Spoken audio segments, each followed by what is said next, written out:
الحمد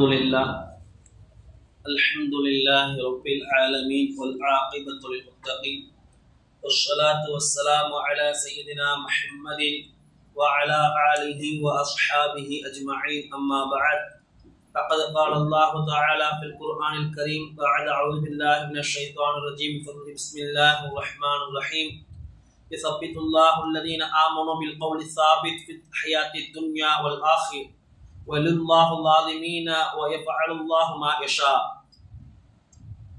وإن الذين توفاهم الملائكة ظالم أنفسهم الذين توفاهم الملائكة طيبين صدق الله العلي العظيم. புகழும் புகழ்ச்சியும் ஏகனாகிய அல்லாஹ் மீது உண்டாகட்டுமாக. சலாம் என்ற கருணையும் சாந்தி என்ற ஈடற்றமும் நமக்கு கண்மணி நாயகம் ரசூலுல்லாஹி ஸல்லல்லாஹு அலைஹி வஸல்லம் அவர்கள் மீதும் அதுபோல அடிச்சுள்ள அப்படி பின்பற்றிய உத்தம சத்திய சஹாபாக்கள் தாபிஈன்கள் தாபிஈன்கள் நாதாக்கள் சுஹதாக்கள் குறிப்பாக ரமலான் மாதத்தில் ஒன்று கூட இருக்கக்கூடிய நம் அர்கள் மீதும் அல்லாஹ்வின் அருள் என்றென்றும் வற்றாத நின்று ஓட்டுமாக ஆமீன். கண்ணியத்துக்குரிய அல்லாஹ்வின் நல்லடியார்களே, நேற்றைய தினம் சூரத்துல் இப்ராஹிம் ஹிஜர் போன்ற சூறாக்கள் எல்லாம் ஓதப்பட்டது.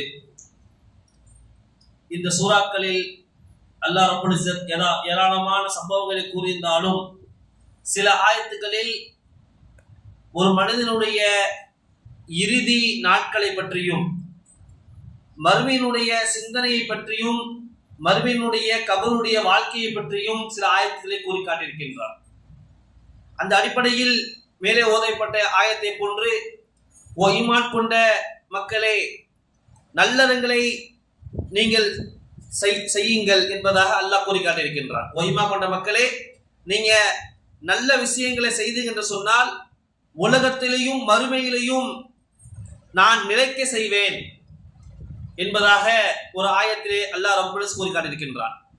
அந்த அடிப்படையில் இந்த உலகத்தில் நமக்கு நிலையாக இருக்க வேண்டும் என்று சொன்னால் எந்த ஒரு வாழும் காலகட்டத்தில் துன்பங்கள் துயரங்கள் வராமலும் நாளை மறுமையிலும் நாம் வெற்றி அடைய வேண்டும் என்று சொன்னால் நாம் நல்லறங்கள் செய்ய வேண்டும் என்பதாக ரப்புல் இஸ்ஸத் கூறி காட்டியிருக்கின்றார். அதே போன்று இந்த உலகத்தினுடைய வாழ்க்கையை புரியாமல் நாம் வாழ்ந்து கொண்டிருக்கின்றோம். இந்த உலகத்தினுடைய வாழ்க்கையை முதலில் நாம் புரிய வேண்டும். அல்லாமா ரூமி ரஹ்மத்துல்லாஹி அலைஹி அவங்க ஒரு கவிஞர், அவங்க ஒரு அழகான ஒரு உதாரணத்தை, நாளை மறுமையினுடைய சிந்தனையை ஊற்றக்கூடிய ஒரு உதாரணத்தை கூறி காட்டுவார்கள். அதாவது எகிப்து நாட்டில் ஒரு ராஜ்யம் இருந்தது. அங்க உள்ள பழக்கம் என்னவென்று சொன்னால் எகிப்து நாட்டில் அரசரை தேர்ந்தெடுப்பார்கள்.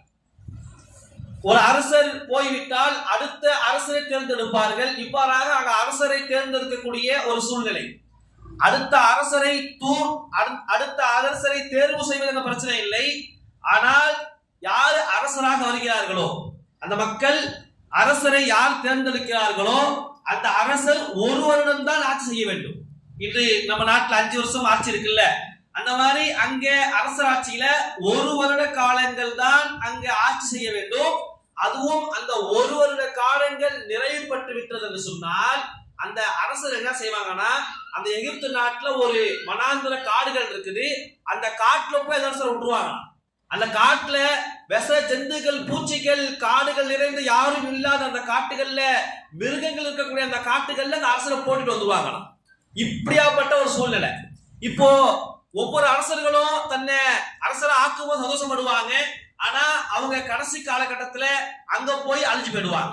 இப்படியாப்பட்ட சூழ்நிலையில அல்லாமா ரூமி ரஹ்மத்துல்லாஹி அலைஹி அவங்க சொல்லி காட்டுறாங்க, ஒரு மனிதரை அவங்க அரசரா நீங்க இருக்கிறதா சொல்லும் பொழுது அந்த மனிதர் கேட்கிறாரு, அரசர்னா என்ன கேட்கும் பொழுது, நீங்க நாட்டை ஆட்சி செய்யணும், நீங்க இந்த ஒரு வருட காலங்களை ஆட்சி செய்யலாம், நீங்க என்ன வேணாலும் செஞ்சுக்கலாம், ஆனா 12 மாசம் முடிஞ்சிருச்சுன்னு சொன்னாக்கா உங்களை கூட்டு போய் இந்த காட்டுல போட்டுருவோம், உங்களை கூட்டு போய் இந்த வனாந்திர காட்டுல நாங்க போட்டுருவோம், அங்க விஷ ஜந்துகள் பூச்சிகள் காடுகள் இருந்து அந்த காட்டுல நாங்க போட்டுருவோம் என்பதாக சொல்லும் பொழுது அந்த மனுஷன் அறிவாளி.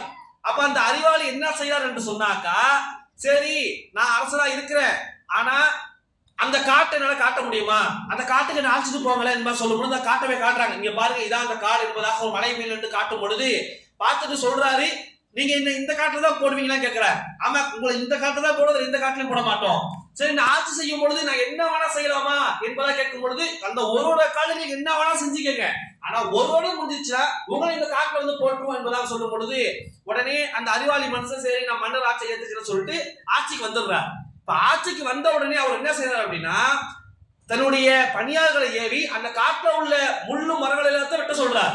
2-3 மாதங்கள் முள்ளு மரங்களை எல்லாத்தையும் வெட்டுறாங்க.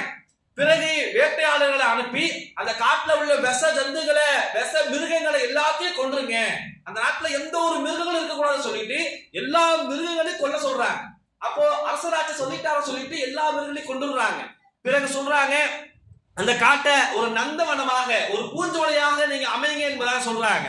இவ்வாறாக அமைஞ்சி அந்த காடு என்பது ஒரு பூஞ்சோலையாக நந்தவனமாக மாறிடுச்சு. இந்த நேரத்துல அவருடைய ஆட்சி காலம் முடிஞ்சிருச்சு. இப்போ ஒவ்வொரு அரசர்களும் அந்த ஆட்சி காலம் முடிஞ்ச உடனேயே என்ன செய்வாங்க அப்படின்னா என்ன அங்க கூட்டு போவாதீங்க கதறுவாங்க. ஆனா இவர் ஆட்சி காலம் முடிஞ்ச உடனேயுமே சீக்கிரம் வாங்க கூட்டு போங்க சொல்றாரு. காரணம் என்ன அப்படின்னா அவரு அறிவார்ந்த செயலை செஞ்சாரு. இதே போன்றுதான் அல்லாம ரூமி சொல்றாங்க கபருடைய வாழ்க்கை இருக்குதா சாதாரண வாழ்க்கை கிடையாது, அது மிகப்பெரிய விஷ ஜந்துக்கள் நிறைந்த ஒரு வாழ்க்கை. அங்கே தேள்களும் பாம்புகளும் கொடிய விஷம் ஜந்துகள் இருக்கக்கூடிய ஒரு வாழ்க்கை. அந்த வாழ்க்கையில நீங்க அந்த விஷ ஜந்துகளை அங்க இருக்கக்கூடிய அனைத்து கெட்ட விஷயங்களையும் நீங்க அழிக்கணும்னு சொன்னாக்கா இந்த உலகத்துல நீங்க நல்ல அமல்கள் செய்யணும்.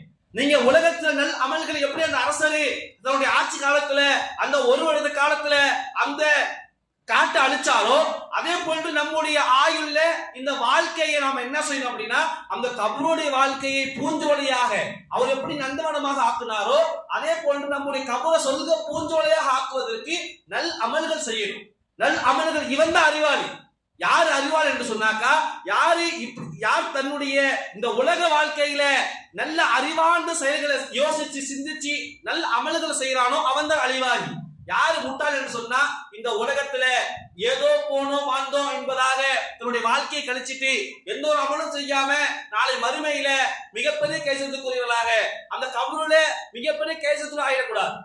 அதான் சொல்லுவாங்க, அதாவது ஒரு நல்ல மவுத்து என்று என்ன அடையாளனா அவர் நல்ல முறையில அமல் செஞ்சு அவருடைய கபருடைய வாழ்க்கையை சிறந்த வாழ்க்கையாக உருவாக்கிட்டார் என்று சொன்னாக்கா அந்த கபரு சொல்லுமா என்ன அஜ்ஜலூனி அதிர்ஷ்ட வருது சீக்கிரம் கொண்டு போங்க சொல்லுமா. இதுவே கெட்ட மவுத்தா இருந்து சொன்னாக்கா எங்க கொண்டு போறீங்க அவருக்கு தெரியாது, என்ன எங்க கொண்டு போறீங்க நல்ல மவுத்தா தான் தெரியும், என்ன எங்க கொண்டு போறீங்க என்பதாக சொல்லும். அப்போ நம்முடைய இந்த வாழ்க்கையில சிறந்த ஒரு வாழ்க்கையை நம்ம அமைச்சுக்கணும். அந்த கபருடைய வாழ்க்கையை முன் வச்சு அமைச்சுக்கணும். நம்முடைய இறுதி தருணத்தை சரியாக ஆக்கிக்கணும். மைண்ட் விஷயமே இதான். நம்முடைய யார் எப்படி வாழ்ந்துக்கலாம், ஆனா நம்முடைய இறுதி தருணம் கடைசி தருவாயில நம்முடைய உயிர் எந்த அளவுக்கு போக போகுது, அந்த கடைசி தருணத்துல நம்முடைய அமல் எந்த அளவுக்கு இருக்குது என்பதை நம்ம சிந்திச்சு பார்க்கணும். அதாவது நாயகம் ஸல்லல்லாஹு அலைஹி வஸல்லம் காலகட்டத்துல ஒரு உஹைதியா உடன்படிக்கை நடக்குது. அந்த உஹைதியா உடன்படிக்கையில சுஹைல் என்று சொல்லக்கூடிய ஒரு சஹாபி அவங்க அப்ப இஸ்லாத்தை ஏத்துக்கல. அப்ப உமர் ரலியல்லாஹு அன்ஹு சொல்றாங்க அந்த சுஹைல் இருக்கிறாரு, அப்போ அந்த உஹைதியாவுடைய உடன்படிக்கை எழுதுறோம். அந்த உடன்படிக்கையில பலவிதமான ஷர்த்துக்களை போடுறாரு. அதாவது நபி ஸல்லல்லாஹு அலைஹி வஸல்லம் அவங்க பிஸ்மில்லாஹிர் ரஹ்மானிர் ரஹீம் எழுதுறாங்க. பிஸ்மில்லாவை ஏத்துக்கிறோம், அல்லாஹ்வுடைய பெயரை கொண்டு ஏத்துக்கிறோம், ஆனா ரஹ்மான் ரஹீம் என்பதை ஏத்துக்க மாட்டோம், அது அழிங்க சொல்றாங்க. அடுத்தபடியாக முஹம்மது ரசூலுல்லாஹ் எழுதுறாங்க. அப்போ நாங்க முஹம்மது ஏத்துக்கிறோம், ரசூலுல்லாஹ் ஏத்துக்க மாட்டோம், முஹம்மது அப்துல்லா எழுதுங்க, நீங்க அப்துல்லாவுடைய மகன், நீங்க அல்லாஹ்வுடைய தூதர் என்பதாக எழுதாங்க, ஏத்துக்க மாட்டோம் சொல்றாங்க. இந்த அளவு அந்த உடன்படிக்கையில எழுதக்கூடிய அந்த வார்த்தைகள்ல கூட அவங்க மிகப்பெரிய கடுபடியா இருந்தாங்க. ஆனா ஒரு காலகட்டத்துல ஹிஜ்ரி 10க்கு பிறகு அவங்க என்ன செஞ்சிட்டாங்க, இஸ்லாத்துக்கு வந்துட்டாங்க. இஸ்லாத்துக்கு வந்த பிறகு எந்த அளவுக்கு மாறிட்டாங்க என்று சொன்னாக்கா ஹஜ்ஜத்துல் விதால நாயகம் ஸல்லல்லாஹு அலைஹி வஸல்லம் அவங்க அந்த ஒட்டகத்தை எல்லாம் அறுக்கிறாங்க. 63 ஒட்டகங்கள் அறுக்கிறாங்க. அந்த 63 ஒட்டகத்தையும் கொண்டு வந்தவர் இந்த சுஹைல் இவர் தான். இந்த 63 ஒட்டகங்களையும் கொண்டு வராரு சுஹைல் இப்னு அம்ரு. அப்புறம் சொல்றாங்க நாயகம் ஸல்லல்லாஹு அலைஹி வஸல்லம் அவங்க மொட்டை அடிக்கிறாங்க. அந்த மொட்டை அடிக்கக்கூடிய தருணத்துல அவங்களுடைய முடி ஒவ்வொரு முடியையும் கீழே பொறுக்கி கண்ணை தேய்ச்சிக்கிறாங்க என்பதாக சொல்றாங்க. அப்ப உமர் ரலியல்லாஹு சொல்றாங்க அல்லாஹ் பாருங்க இந்த காட்சியை பார்த்து ஆச்சரியப்படுறாங்க. அன்னைக்கு அவங்களுடைய முடிவு எந்த அளவுக்கு இருந்துச்சு, இன்னைக்கு எப்படி இருக்கு. அதே மாதிரி இக்ரிமா ரலியல்லாஹு அன்ஹு சொல்லுவாங்க, நான் நான் பத்ருடைய போர்ல நான் ஷஹீதாக இருந்தனா, நான் பத்ருடைய போர்ல நான் மரணித்திருந்தனா, அப்புறம் காஃபிரா இருந்தா பத்ருடைய போர்ல நான் மரணித்திருந்தேன் அப்படின்னா நான் காஃபிராவே மரணிச்சிருப்பேன். அவர் ஒவ்வொரு துவா கேட்கும் பொழுதே கேட்பாரு, யா அல்லாஹ் கபூர், அதாவது அந்த பத்ருடைய யுத்தத்துல என்னை காப்பாற்றி இறைவனே என்பதை கேட்பாரு. ஏன் அப்படின்னா அந்த பத்ரு போருக்கு இஸ்லாத்தை எடுத்துக்கிட்டாரு. இப்படி சஹாபாக்களுடைய வரலாறுகள்ல அவங்களுடைய ஆரம்ப காலங்கள் முன்பின் இருந்தாலும் தன்னுடைய இறுதி காலங்கள் சரி செஞ்சு கொண்டாங்க. நம்முடைய இறுதி காலங்களை சரியான முறையில் ஆக்க வேண்டும் என்று சொன்னால் நம்முடைய ஆரம்ப காலத்துல செஞ்சுட்டு வரணும். இன்னைக்கு நாம யோசிப்போம், நாம பாவம் செஞ்சிட்டோம், நாம சரியான முறையில சொல்லுகல, சரியான முறையில் இல்லைங்கள என்பதாக யோசிப்போம். அந்த யோசனையை முதல்ல தூக்கி போட்டுக்கணும். சைத்தான் உள்ளத்துல போட்டுக்கிட்டே இருப்பான். கடைசியில பாத்துக்கலாம் சொல்லுவான். கடைசியில கபூர்ல கொண்டு போய் வைக்கிற வரைக்கும் யாரும் பார்க்க முடியாது. அப்ப நம்முடைய கடைசி வாழ்க்கை, இறுதி வாழ்க்கை சரியான முறை இருக்க வேண்டும் என்று சொன்னால் இந்த உலகத்துல வாழக்கூடிய ஆரம்ப வாழ்க்கையிலேயே சரி செய்யணும். நம்முடைய ஆரம்ப வாழ்க்கையில நம்ம சரி செய்யணும் சொல்லுவாங்க. நம்முடைய ஆரம்ப வாழ்க்கை சரியா இருந்துச்சு அப்படின்னு சொன்னாக்கா நம்முடைய இறுதி வாழ்க்கை சரியாக இருக்கும். அப்போ நம்முடைய ஆரம்ப காலத்துல இருந்தே நம்ம சரி செய்யணும். அதே போல் நம்முடைய பிள்ளைகளை வளர்க்கக்கூடிய விஷயத்திலையும் நம்முடைய பிள்ளைகளை ஈமானுடைய சிந்தனையோட வளர்க்க செய்யணும், ஈமானுடைய உணர்வோட வளர்க்க செய்யணும். அப்பதான் அவங்க நாளைக்கு நமக்கு ஹித்மத் செய்யக்கூடிய விஷயத்திலையும் பணிவிடை செய்யக்கூடிய விஷயத்திலையும் நமக்கு மிகப்பெரிய பிரயோஜனத்தை கொடுப்பாங்க. அப்படியாப்பட்ட பிள்ளைகளை உருவாக்கணும். அப்படியாப்பட்ட நாம உருவாவதற்கு காரணமாக இருக்கணும். நம்முடைய இறுதி முடிவை நல்ல முடிவா ஆக்கணும். அப்துல் கனி மஸ்தைசி என்று சொல்லக்கூடிய ஒரு வழி, அவங்க 16 ஆண்டு காலம் ரியாதில் இருந்தாங்க. 16 ஆண்டு காலம் படுத்த படுக்கை ஆகிட்டாங்க. இன்னைக்கு நாம யோசிக்கலாம், படுத்த படுக்கை ஆகிட்டா ஒரு நாள் படுத்துக்கிட்டு கஷ்டத்தை கொடுக்கிறார் என்பதாக. நாயகம் ஸல்லல்லாஹு அலைஹி வஸல்லம் சொன்னாங்க, யார் நோய்வாய்ப்பட்டு வஃபாத் ஆகுறாங்களோ அவங்க ஷஹீதுன்னு சொன்னாங்க. யார் நோய்வாய்ப்பட்டு வஃபாத் ஆகுறாங்களோ அவங்க ஷஹீதுன்னு சொல்றாங்க. நல்ல மௌத்துக்கு அடையாளம் என்ன என்று சொன்னாக்க கொஞ்ச நாள் படுத்து எந்திரிக்கணும். அப்பதான் அவங்களுடைய பாவங்கள் எல்லாம் மன்னிக்கப்படும். அப்போ ஒரு நாள் அவங்க தன்னுடைய கடைசி சமயத்துல ரொம்ப வயசாகி அவங்க 16 வருடங்கள் படுத்த படுக்கை ஆகிட்டாங்க. அவங்க எந்த ஒரு பேச்சையும் பேச மாட்டாங்க. அப்போ மா தஸ்தகி, உங்களுக்கு என்ன வேணும் என்பதாக கேட்கும் பொழுது அப்ப அவங்க சொல்லுவாங்க, தஸ்தகி ஜன்னா, சொர்க்கம் என்பதாக சொல்லுவாங்க. ஒரு நாள் ஃபஜ்ருடைய நேரத்துல ஒழு செஞ்சுட்டு அவங்க தொழுத பிறகு அங்க இருக்கிறவங்க எல்லாமே பேசிக்கிட்டு இருக்கிறாங்க. உடனே சொன்னாங்க, வர வேண்டியவங்க வந்துட்டாங்க, யாரும் பேசாத திக்ர் செய்ய சொல்றாங்க.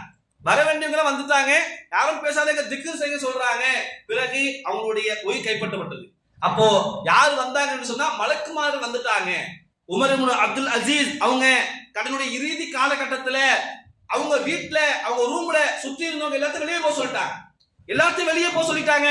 அப்ப அவங்க மட்டும் ரூம்ல தனியா இருக்கிறாங்க. வெளியே உள்ளவங்க இவர் ரூமுக்குள்ள என்ன செய்தாரு என்பதாக ஒட்டு கேட்கும் பொழுது அப்போ ஒரு சத்தம் வருது. என்ன சத்தம் என்று சொன்னாக்கா, மர்ஹபன் பி ஹாதி ஹுஜூப், மர்ஹபன் பி ஹாதி ஹுஜூப், அதாவது வருக வருக, இந்த முகத்தை பார்த்து நான் உங்களை வரவேற்கிறேன். இந்த முகம் இருக்கிறதே, இந்த முகம் மனித முகம் அல்ல, ஜின் முகமும் அல்ல. இங்க வந்திருக்கவங்க மனிதனும் அல்ல, ஜின்னும் அல்ல. அப்ப யாருங்க இவங்க? மலக்குமார்கள். பிறகு அவங்க சலாம் சொல்றாங்க. நல்ல மௌத்து இருக்குதே, அவங்க நல்லடியார்கள் இருக்கிறாங்களே, மலக்குமார்களுக்கு முதல்ல அவங்க சலாம் சொல்றதுக்கு முதல்ல இவங்க சலாம் சொல்லுவாங்க. ஹதீஸ்ல வந்திருக்குது, இவங்க முதல்ல சலாம் சொல்லுவாங்க. அப்படியாப்பட்ட நல் அடியார்கள கூட்டத்துல நாம இணையணும் என்று சொன்னாக்கா நம்முடைய அமல் எந்த அளவுக்கு இருக்கணும், அந்த கடைசி காலத்தை எதிர்பார்த்து இருக்கணும். நம்முடைய மலக்குமார்கள் எப்ப நம்ம உயிரை கைப்பற்றுவாங்க அவங்களை எதிர்நோக்கி இருக்கணும். அப்ப நம்முடைய அமல் சரியாக இருக்கணும். அப்படியாப்பட்ட அமலை தான் அல்லாஹ் சுப்ஹானஹு வ தஆலா இங்க ஓதப்பட்ட குர்ஆனுடைய ஆயத்துல அந்த இறுதி கட்டத்தை பத்தி சொல்றான்.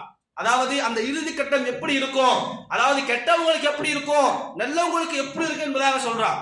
அல்லதீன தவஃபஹுல் மலாயிகா, அந்த லாலிமின் அன்ஃபுஸிஹிம், தனக்கு தானே அநியாயம் செய்து கொண்டவங்க அந்த நேரத்தில் தலப்பாடு அடிச்சுப்பாங்க. அதுவே தவஃபஹுல் மலாயிகா தய்யிபீன், நல்லவங்க இருக்காங்களே அவங்க மலக்கை கைப்பற்ற வரும் பொழுது அப்போ மலக்குமார்கள் சொல்லுவாங்க, உதுகுலுல் ஜன்னா, நீ சொர்க்கம் போங்க என்பதாக சொல்லுவாங்க. நீங்க சொர்க்கத்துக்கு தகுதியானவங்க, சொர்க்கம் போங்க என்பதாக சொல்லுவாங்க. அப்ப மலக்குமார்கள் வரும்பொழுது எப்படிமா வருவாங்க? ஹதீஸ்ல வந்திருக்குது, இறுதி தருணத்துல மலக்குமார்கள் நறுமணங்களை எடுத்துக்கொண்டு வருவாங்க, கஃன் துணிகளை எடுத்துக்கொண்டு வருவாங்க. அவங்க இருக்கிறாங்களே நல்ல நல்ல வார்த்தைகளை சொன்னவர்களாக வருவாங்க என்பதாக சொல்லப்படுது. அதனால தான் சொல்லுவாங்க, அதாவது வஃபாத்தாக ஆகக்கூடிய சக்கராத்துல இருக்கக்கூடிய அந்த மையத்துல உட்கார்ந்து துன்யாவுடைய பேசக்கூடாது. அவங்களுக்கு ஆகிரத்துடைய சிந்தனையை ஊட்டணும், அவங்கள பாவம் மன்னிப்பு கேட்க வைக்கணும்.